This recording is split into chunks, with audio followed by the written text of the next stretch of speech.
That is so stupid. That's the most ridiculous, horrifying story I've ever heard. It's crazy. And your eyelids reconstructed, eyelids reconstructed. It's stupid. None of it's true. None of it's true. Michael Jackson was one of the most gentle souls in the industry, but push him too far and he would shut you down without raising his voice. And some of these interviewers, they pushed way too far. Here's one of the most painful moments you'll ever watch on live television. This was September 7th, 1997. Michael just finished telling her, from the heart, how much that nickname Wacko Jacko destroyed him. He was vulnerable, he was honest, and Barbara Walters looked him dead in the eye and went right back in anyway. How do you feel when they call you Wacko Jacko? Where'd that come from? Well, some English tabloid. I have a heart and I have feelings. I feel that when you do that to me. It's not nice. Don't do it. I'm not a wacko. I don't want this to sound insulting. I'm just going to be straight with you. But you are somewhat eccentric, to say the least. The way you dress, the way you look, it invites attention. The whole appearance as you grew up was larger than life, more extreme. You don't think that calls the paparazzi to you? No. No? No. Maybe I like to live that way. Maybe I like to dress that way. I don't want paparazzi, really. But if they come, be kind. Write the right kind thing to write. Michael, is it the journalist's role or the press's role to be kind? To be kind? And the worst part? Michael had already told her exactly what his life looked like. No privacy, no peace, cameras following his every move, every single day. I've been running for my life like that, hiding, getting away. You can't go that way because they're over there. Well, let's go this way. Pretend we're going that way and we'll go that way. Somebody say, hold on, stop. This person deserved their privacy. You are not allowed to go there. I mean, I go around the world dealing with running and hiding. I can't take a walk in the park. I can't go to the store. I have to hide in a room. You feel like you're in prison. But nothing prepared the world for this moment. Sitting across from Oprah, Michael did something he almost never did. He let his guard down completely. He opened up about vitiligo, a condition that slowly steals the color from your skin, and you could see it in his eyes.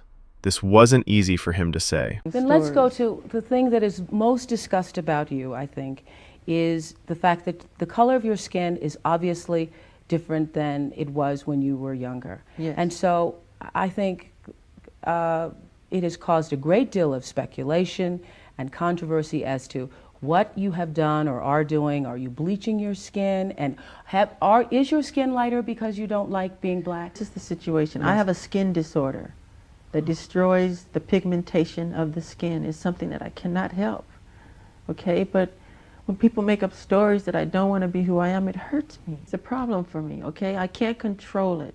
So when did this start? When did the color of your skin start to change? Oh boy, sometime after Thriller. Around Off the Wall Thriller. And what did you think? I mean, it's in my family. My father said it's on his side. I can't control it. I don't understand. I mean, it makes me very sad. He just opened up about something he'd been hiding for years.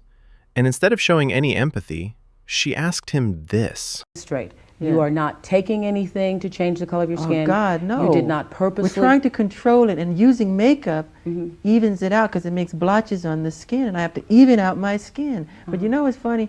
Why is that so important? You know, that's not important to me. I'm a great fan of art. I love Michelangelo. If I had a chance to talk to him or read about him, I would want to know about what inspired him to become who he is, the anatomy of his craftsmanship, not about who he went out with last night or why he decided to sit out in the sun so long. What's wrong with, I mean, that's what's important to me. And just like that, a shutdown. Clean. No anger, no drama, just facts. Because here's the thing, if you need to apologize before you even ask your question, you already know you shouldn't be asking it. And it wasn't just the media.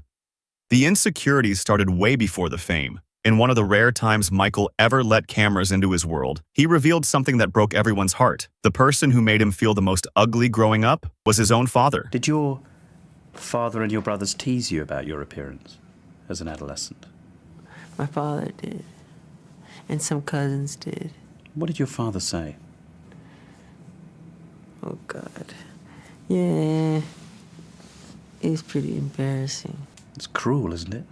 Yeah, it used to hurt me. I don't think he realized how much he was hurting me. What sort of thing did he say? He would tease me about how I looked, and he would say, well, you didn't get it from my side of the family. It must have been on Kate, Kate, he would always say, meaning my mother. You didn't get that from me. I feel like saying, thanks for making me feel better, Then one cousin would always, like this to me when he see me, like, want to pop my pimples. I would just go to the bedroom and cry, Is it true that your father used to say you had a fat nose? Yeah. What did he say? What did he actually say?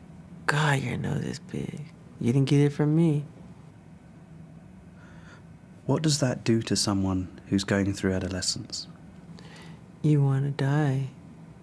And if you think it stopped at home, it didn't. Even as a little kid, still figuring out who he was, the world outside was just as cruel. The very fans who screamed his name were the same ones laughing at his face.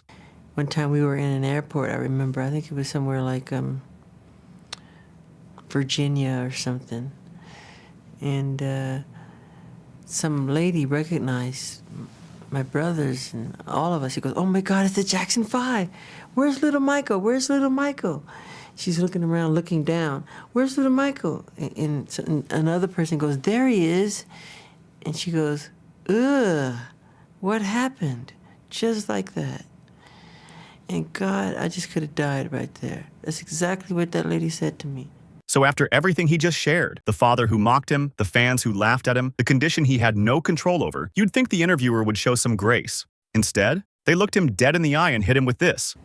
So when they say things like you've had implants in your cheeks, oh God, you've had a dimple made in your chin, you've had your lips enlarged, you've had your eyelids reconstructed, eyelids reconstructed. That's stupid. None of it's true. None of it's true. None of it's true. It's BS. They made it up. They lie. They don't want to give me credit for anything. One paper said I had each, because I was growing a little beard, he had each little hair transplanted into his face with a laser, lasered in. How ignorant is that? I can't even grow a beard now? You ignorant fool who wrote such a thing. So don't believe that stupidity. Don't waste your money on it. Because when you're buying it, you're not buying something based on what's true. It's not the truth. It's garbage. And then things took an even darker turn. Michael was arrested, a case that was eventually closed with zero evidence against him. But the damage was already done. And the physical pain he described from that arrest? Nobody talks about that part. What happened when they arrested you? What did they do to you? They manhandled me very roughly. My shoulder is dislocated, literally. If you saw what they did to my arms, it was very bad what they did. It was very swollen, I want to say. But here's what makes this even harder to watch. The interviewer already knew the case was dropped. He had the facts right in front of him, and he still chose to push. Who? I mean, why would he turn around and say, Michael Jackson sexually molested me, if it weren't true? Because parents have power over children. They feel they have to do what their parents say. But money is the root of all evil, as you know. The love of money is the root of all evil. So you don't think this comes from him, this comes from his parents? No, this is not him, no. I know his heart. And even after Michael gave him an answer, it still wasn't enough. The questions kept coming, until finally, his own team had to step in and shut it down, because at some point, enough is enough. Why would you pay? To keep it quiet. Why not go into court and fight for your good name? I'm not allowed to talk on that. I'm going to stop for 1 second. Sure.